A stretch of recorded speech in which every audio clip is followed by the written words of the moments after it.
Hello everyone, this is Dr. Ilyas from the Department of Education, Hazara University, Mansehra. This presentation is about the definition and background and rationale of action research in social sciences. Action research has been identified as an important research type aimed at the involvement of practitioners in the research process. And so let us begin this particular presentation with the definition and background of action research.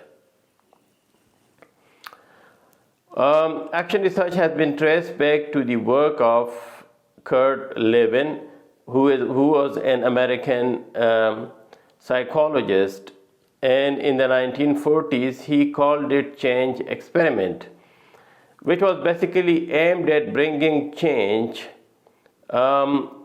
about change in the problem situations, or how actually to deal with situations that present themselves as problems in a social context. And Levin argued that understanding and changing social practices need the active inclusion of practitioners in the inquiry process. As we know, research in general is associated with experts in the field or specialist researchers. But for Levin, the important thing was the philosophy of research as something that actually brings changes in the society.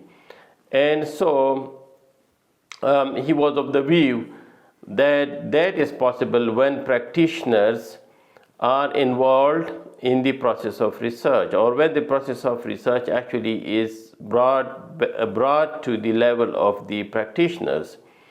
And so this was actually the beginning of action research in social sciences. Then academics such as Stenhouse argued that practitioners such as teachers need to study and systematically reflect on their own work to improve the theory and practice of their professions.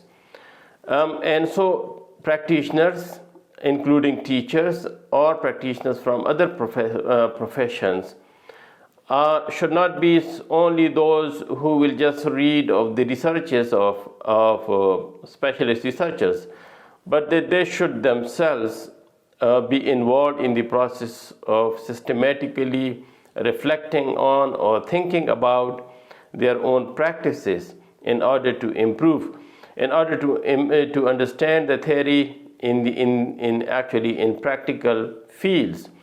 And so this was considered important. This combination or collaboration or linking up of the theory and practice of research was considered important because it was aimed to bring in practitioners into the research process, to make it more useful for practical implementation. So research was not something that should just be done by researchers, and practitioners' involvement is not essential. So Stenhouse's argument also in a way supplemented and supported Levin's argument. Then a formal definition, this action research has been defined in a variety of ways by a variety of academics and researchers. But a very comprehensive definition is provided by Carr and Camus in their 1986 publication, and they define action research as a form of self-reflective inquiry undertaken by participants in social situations in order to improve the rationality and justice of their own practices, their understanding of these practices, and the situations in which the practices are carried out. So as we can see, this definition provides a very comprehensive view related to action research. And some of the characteristics that come to the fore as a result of this definition include the characteristic that action research is a self-reflective inquiry, which is actually reflection or thinking on the part of the practitioner or the participants, which actually are practitioners. And that means like in the field of education, we can think of teachers. In the field of health, we can think of doctors and nurses, and in law we can think of lawyers. And so all of these participants, these practitioners, are involved in social situations, and they are doing certain practices. They are actually practically implementing the theories in their particular fields. And so they need to think about, they need to justify their practices, and they need to develop a more critical level of understanding of their practices, and therefore they need to be involved in the process of active inquiry and active learning.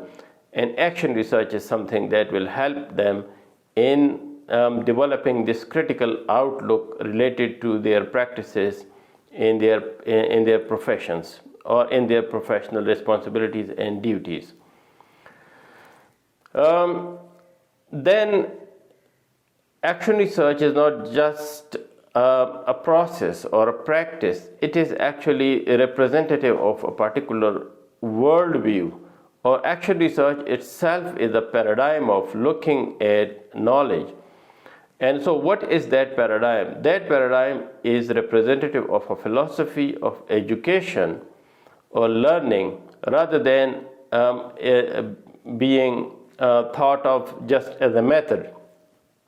So although the focus of action research is on actions leading to change, this is basically dispositional in nature, which means that action research represents a worldview, and that worldview actually revolves around the active involvement of the practitioners in the process of not just knowledge implementation but also of knowledge creation.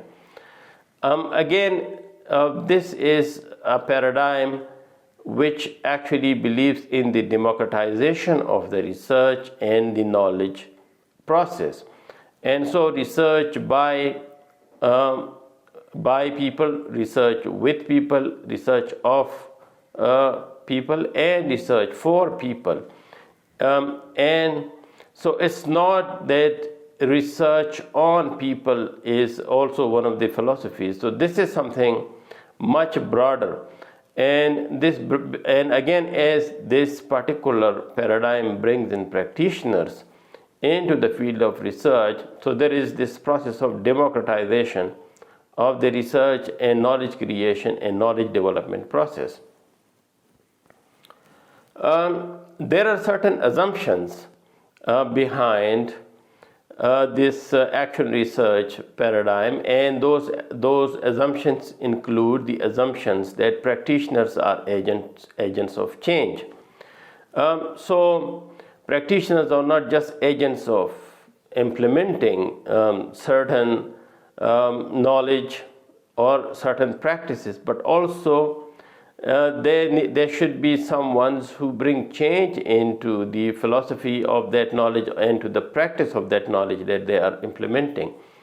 The second assumption is that practices are embedded in the science of the unique, which actually means that generalizations of particular theories across the board is not something that is very useful. Instead, the practice should be embedded in the science of the unique, which actually means that knowledge should be implemented with reference to the context in which it is implemented.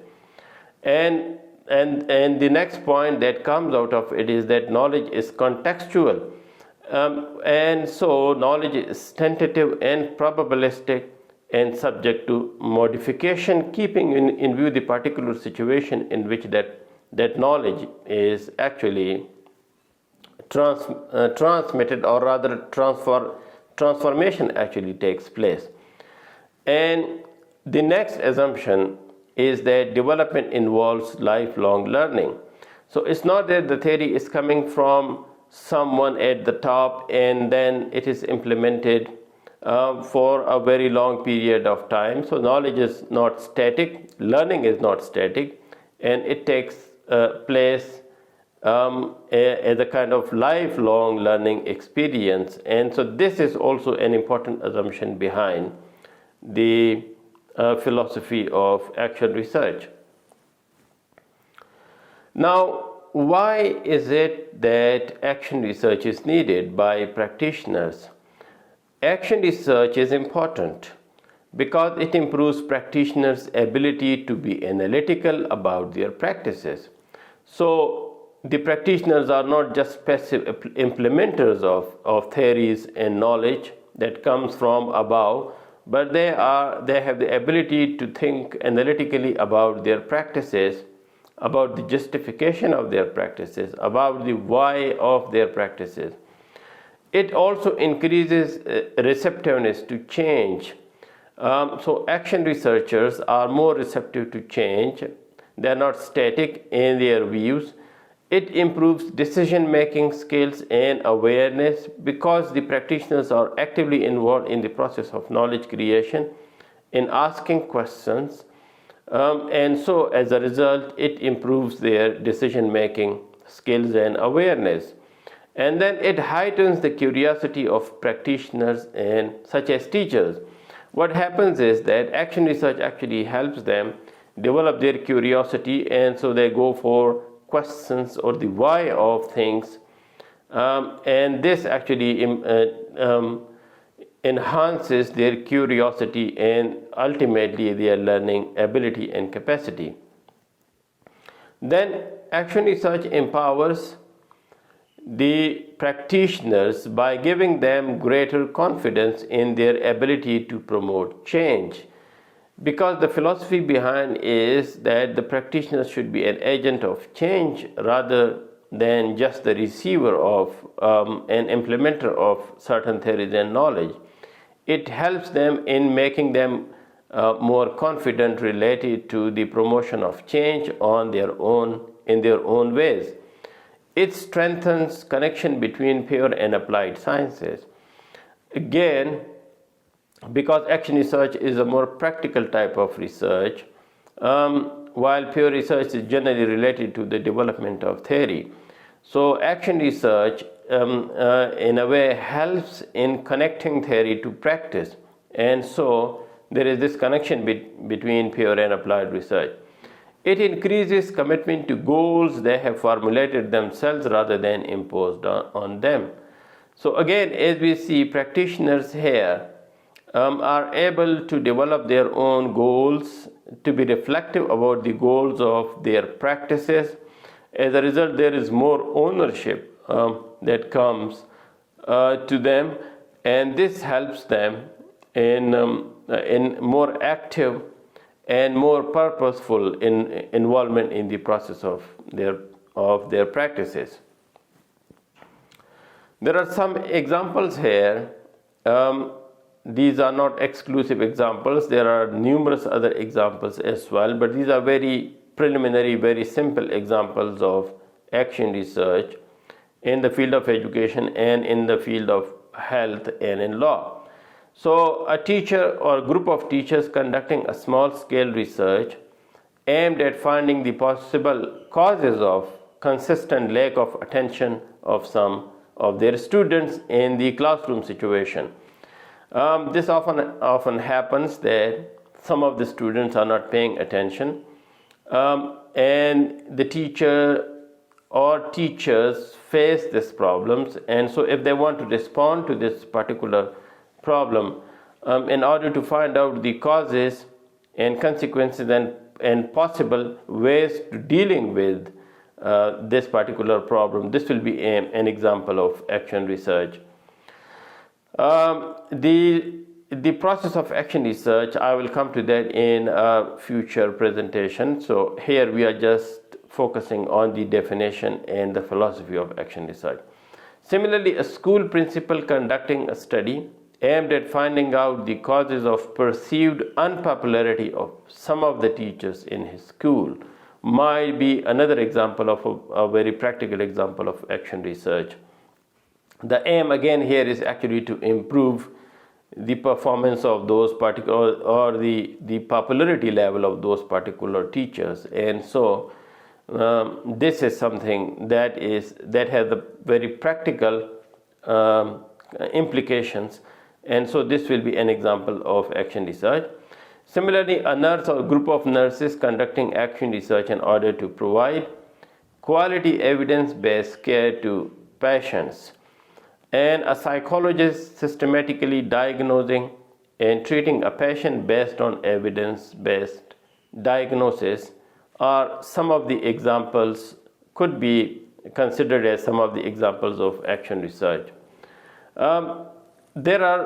These are some of important references that you can further, if you want to further explore this in more detail, you can find these, and there are numerous others as well.